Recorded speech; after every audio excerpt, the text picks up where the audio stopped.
New York में राहुल कंवल और नई दिल्ली में श्वेता सिंह के साथ आप देख रहे हैं आज तक का ये खास कार्यक्रम। अमेरिकी राष्ट्रपति ओबामा ने अपनी पहचान बनाई अपने भाषण के दम पर, एक बेहतर वाचक के तौर पे। प्रधानमंत्री नरेंद्र मोदी ने भी मैडिसन स्क्वायर गार्डन में जो भाषण दिया उसने तमाम कांग्रेसमैन, तमाम सेनेटर्स को मंत्रमुग्ध करके रख दिया। श्वेता, मैं आपको बताऊं कि अमेरिकी कांग्रेसमैन जो क्रॉली, जो कि इंडिया कॉकस के को चेयर हैं, उन्होंने मुझे बताया कि मैं तो सपनों में भी मैडिसन स्क्वायर गार्डन को भर नहीं सकता। हर अमेरिकी नेता की ये ख्वाहिश रहती है कि खचाखच भरा मैडिसन स्क्वायर गार्डन उनके लिए तालियां बजाए। वो सपना जो कि अमेरिकी नेताओं का अमेरिका में रहते पूरा नहीं होता, मोदी ने पूरा कर दिया और दिखाया कि अगर ओबामा के बाद किसी एक नेता की अमेरिका में इस वक्त लोकप्रियता है जो इतनी भीड़ इकट्ठा कर सकता है तो उसका नाम है नरेंद्र मोदी। बाकी इसीलिए कहा गया कि अलग अलग स्टेट से राजनेता वहां पर आए थे नरेंद्र मोदी के उस भाषण को सुनने के लिए, उस आयोजन में शामिल होने के लिए। मोदी ने खुद भी कहा कि 15 साल में मुझे याद नहीं आता कि कहीं और किसी और नेता के साथ अमेरिका में इतना प्यार दिया गया हो उसे, किसी भारतीय नेता को। बहरहाल, एक तरफ नरेंद्र मोदी की जादूगरी है, दूसरी तरफ बराक ओबामा भी कम बाजीगर नहीं।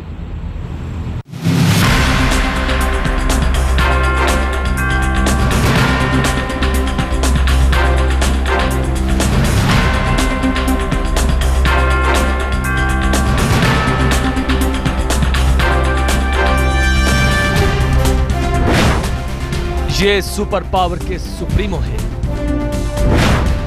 ये भारत के सुपर पीएम हैं।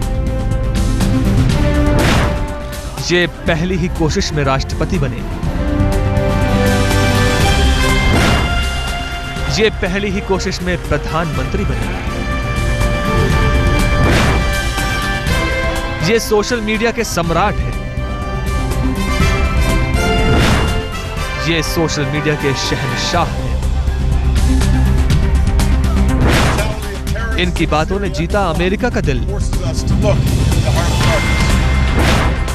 मोदी जीत रहे हैं पूरी दुनिया का दिल। अनुभव से कहता हूं कि हम ये बदल चुके हैं।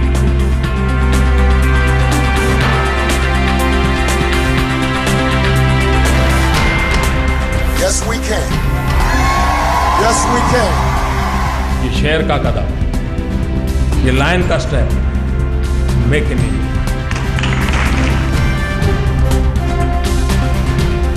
भारत के प्रधानमंत्री नरेंद्र मोदी और अमेरिका के राष्ट्रपति बराक हुसैन ओबामा। एक ही तरह का अंदाज, एक ही तरह का एक्शन, एक ही जैसे तेवर। Yes, we can. Yes, we can. दोनों बराक ओबामा और नरेंद्र मोदी ये गेस्चर को, फिंगर पॉइंटिंग जरूर करते हैं ऑडियंस को। मतलब ये इंस्ट्रक्शनल मोड है। I am telling you this, I am telling you that, listen to me. ये एम्फेसाइज करने वाला फिंगर है। बराक ओबामा और नरेंद्र मोदी की एक ही जैसी पृष्ठभूमि भी रही है, लेकिन आज की तारीख में एक दुनिया की महाशक्ति का राष्ट्रपति है तो दूसरा दुनिया के सबसे बड़े लोकतंत्र का प्रधानमंत्री। दोनों ही नेता अपने अपने देशों में सर्वशक्तिमान। From sea to shining sea. Yes, we can. Make in India. जब नरेंद्र मोदी शपथ ले रहे थे तो उस समय मुझे ओबामा की वो पहली स्पीच याद आ रही थी जो उन्होंने राष्ट्रपति बनने के बाद दी थी, और मार्टिन लूथर किंग जूनियर का उन्होंने वो वाक्य दोहराया था कि यस आई कैन, तो yes we can. Narendra Modi के साथ भी लगभग वैसे ही है। पिछड़ी जगह पे पैदा हुए, एक छोटे घर में पैदा हुए। उन्होंने जो कुछ अर्जित किया वो अपने बूते पर किया। नरेंद्र मोदी भी जब आए तो देश में एक निराशा का वातावरण था। ओबामा जब आए तो 2008 में अमेरिका 1930 के बाद पहली बार इस तरह कांप रहा था, और ओबामा ने भी एक होप दी। भारत के प्रधानमंत्री नरेंद्र मोदी के अमेरिका पहुंचने से पहले पहुंचा था उनका जादू। जहां देखिए वहीं नरेंद्र मोदी का खुमार। अमेरिका ने शायद ही कभी किसी मेहमान का इस तरह स्वागत किया हो जैसा स्वागत यहां नरेंद्र मोदी का हुआ है।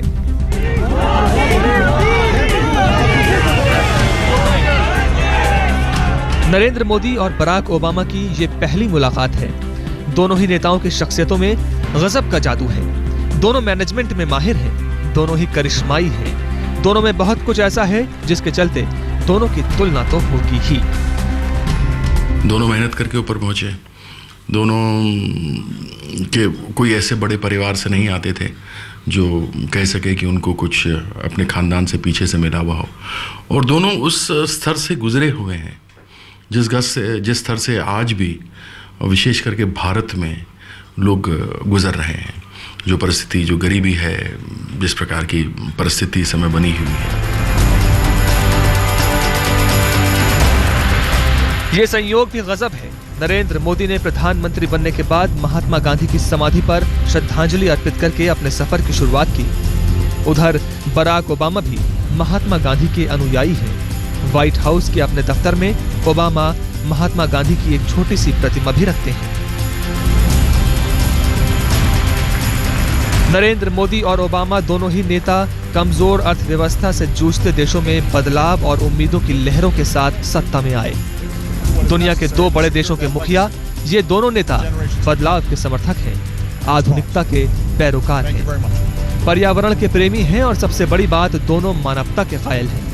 यही वजह है कि इन दोनों नेताओं के अमेरिका में महामिलन पर दुनिया भर की निगाहें लगी हैं। संजय शर्मा और अमिताभ सिन्हा के साथ कुमार विक्रांत सिंह, दिल्ली आज तक। ओबामा और मोदी दोनों का बेहद साधारण परिवार में जन्म हुआ। दोनों ने अपनी मेहनत से अपने दम पर अपना पॉलिटिकल करियर बनाया। दोनों बहुत बेहतर बोलते हैं, लेकिन तुलनाएं इसके आगे भी हैं, क्योंकि जिस तरीके से ओबामा ने 2008 के अपने ऐतिहासिक चुनाव में सोशल मीडिया का इस्तेमाल किया, ट्विटर और फेसबुक के जरिए सीधे अपनी बात जनता तक पहुंचाई, नरेंद्र मोदी ने भी हूबहू 2014 के चुनाव में कुछ ऐसा ही किया।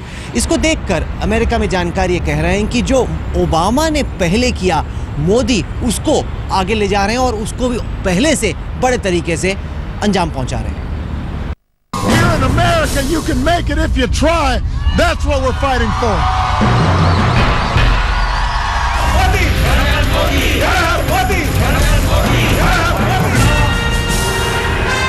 मैं आप सबको हृदय से धन्यवाद करता हूं। नरेंद्र मोदी के भाषण के इसी जादुई अंदाज की तो दीवानी हो गई थी भारत की जनता। नरेंद्र मोदी के मुंह से निकला एक एक शब्द हिंदुस्तान की जनता के दिलों में उतरता गया। भारतीय जनता पार्टी जैसा नेतृत्व न होता तो आज रेल के डिब्बे में चाय बेचने वाला बच्चा आपके सामने खड़ा न हो। You are young in age and in spirit. 2008 में बराक हुसैन ओबामा जब अमेरिकी राष्ट्रपति के चुनाव में उतरे तो उन्होंने भी अपने शानदार भाषण से देशवासियों का दिल जीत They लिया। know in their hearts that this time must be different. Obama ने अमेरिकी राष्ट्रपति के चुनाव की पूरी परंपरा ही बदल दी थी। वो किसी हीरो, किसी रॉक स्टार की तरह जनता के बीच पहुंचते थे, लोगों से हाथ मिलाते। हजारों का हुजूम उन्हें देखने, उन्हें सुनने के लिए बेताब हो जाता था। Not always feeling like she's got the support she needs, but showing up every day. Narendra Modi के लिए भी कुछ यही दीवानगी पिछले लोकसभा चुनावों में दिखी।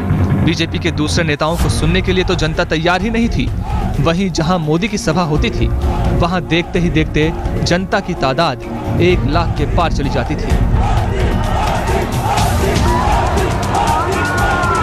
भारत का ये पहला चुनाव था जिसे नरेंद्र मोदी ने अमेरिका के राष्ट्रपति चुनावों की तर्ज पर ला खड़ा किया। बीजेपी में बस एक ही नाम, नरेंद्र मोदी।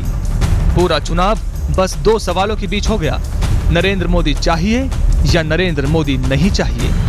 2 नेताओं के बीच हो गया, नरेंद्र मोदी या Rahul Gandhi. Make sure that no matter who you are or where you come from or how you started out, what you look like, who you love, what your last name is. Here in America, you can make it if you try. That's what we're fighting for. 2008 में Barack Obama ने जब अपने चुनाव प्रचार अभियान की शुरुआत की थी तो सोशल मीडिया का दौर शुरू हुआ था। ओबामा उस वक्त अमेरिकी सोशल मीडिया पर छाए हुए थे। फेसबुक के जरिए ही ओबामा ने लाखों नौजवानों को अपने साथ जोड़ा था, जिन्होंने ओबामा के लिए जमकर चुनाव प्रचार किया। ओबामा का सोशल कैंपेन खुद फेसबुक के को-फाउंडर क्रिस ह्यूज ने डिजाइन किया था। ये ह्यूज ही थे जिन्होंने सोशल नेटवर्किंग साइट से लेकर मोबाइल मैसेजेस पर ओबामा के कैंपेन को चमका दिया। ओबामा की इलेक्शन कवरेज के लिए फेसबुक ने ABC के साथ टीम बनाई और CNN ने YouTube के साथ प्रेसिडेंशियल डिबेट्स के लिए लिंकअप किया। अमेरिका में हुए एक सर्वे के मुताबिक करीब 46% लोगों ने चुनाव से जुड़ी खबरों को जानने के लिए सोशल नेटवर्किंग का सहारा लिया।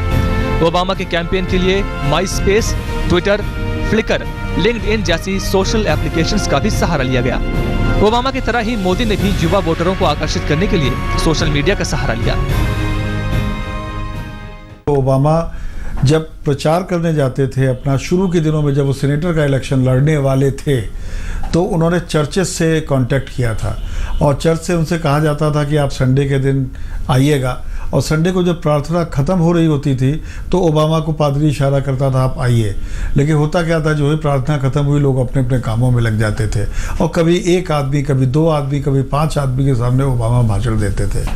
मोदी ने भी बहुत पहले इसी तरीके से अपनी भाषण कला में निखार लाया था, लेकिन उस 1-to-1 इंटरेक्शन से इन दोनों नेताओं ने इस बात को समझ लिया कि किस तरह के ऑडियंस को किस तरह के शब्द, किस तरह के विचार, किस तरह की भाव, किस तरह की भंगिमाएं पसंद आती हैं। नरेंद्र मोदी ने ही गुजरात के मुख्यमंत्री रहते हुए अमेरिकी PR कंपनी एप्को को वाइब्रेंट गुजरात ग्लोबल समिट के लिए अपना ऑफिशियल पार्टनर बनाया था। एप्को ने गुजरात सरकार, CII, प्राइस वाटरहाउस कूपर्स के साथ मिलकर वाइब्रेंट गुजरात ग्लोबल समिट को कामयाब बनाया, जिसमें $463 बिलियन के निवेश का वादा किया गया। 2014 के लोकसभा चुनावों के दौरान फेसबुक और ट्विटर पर नरेंद्र मोदी छा गए। लाखों नौजवान सोशल मीडिया के जरिए मोदी से जुड़े।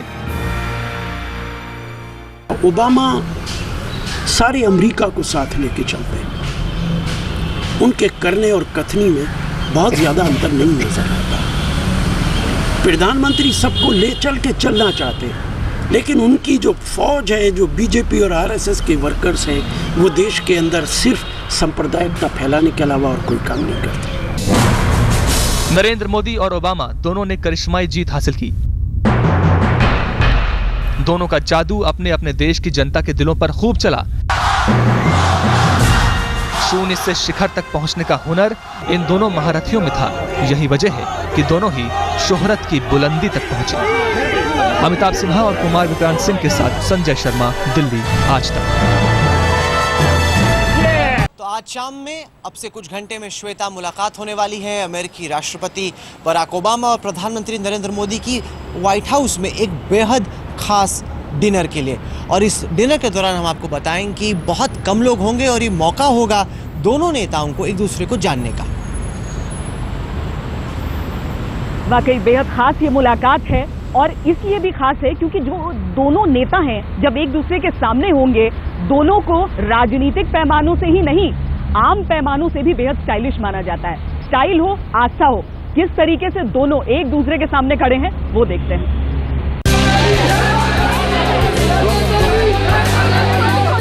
प्रधानमंत्री नरेंद्र मोदी आस्थावान हैं, मां दुर्गा के उपासक हैं, तो भगवान शिव को लेकर भी उनके मन में गहरी आस्था है। यही वजह है कि अगस्त महीने में जब वो नेपाल के दौरे पर गए तो सावन के आखिरी सोमवार को उन्होंने काठमांडू के मशहूर पशुपतिनाथ मंदिर में विधि विधान से रुद्राभिषेक किया।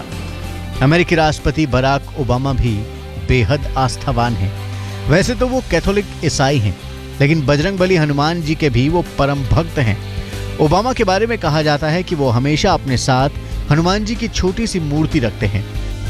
दरअसल ओबामा का बचपन इंडोनेशिया में बीता है और वहाँ बजरंगबली के बहुत सारे भक्त हैं। वहीं से हनुमान भक्ति उनके भीतर समाई। Yes, we can. Yes, we can. Yes, we can. Narendra Modi और बराक ओबामा की आस्था ही नहीं बल्कि उनकी शख्सियत भी खूब मेल खाती है। दोनों ने अपने चुनाव में यस वी कैन का नारा दिया। नरेंद्र मोदी और बराक ओबामा जब जनता के बीच पहुंचते हैं और जब जनता के बीच से निकलते हैं तो दोनों ही एक खास अंदाज में हाथ हिलाते हैं। दोनों लीडर्स का एक डोमिनेटिंग बॉडी लैंग्वेज है, दोनों गुड स्पीकर्स हैं, गुड माइंड है और दोनों को स्टोरी कहना, स्टोरी टेलिंग, कहानी बताना ये बहुत पसंद है। नरेंद्र मोदी और ओबामा दोनों ही धुन के पक्के हैं। यही वजह है कि आज ओबामा एक महाशक्ति के राष्ट्राध्यक्ष हैं, तो वहीं नरेंद्र मोदी भी अपने देश को महाशक्ति बनाने के मिशन में लगे हुए हैं। कुमार विक्रांत सिंह के साथ संजय सिंह, दिल्ली, आज तक। न्यूयॉर्क और नई दिल्ली से ये था आज तक का खास कार्यक्रम। श्वेता और मुझे इजाजत दीजिए और देश और दुनिया की बाकी खबरों के लिए आप देखते रहिए आज तक।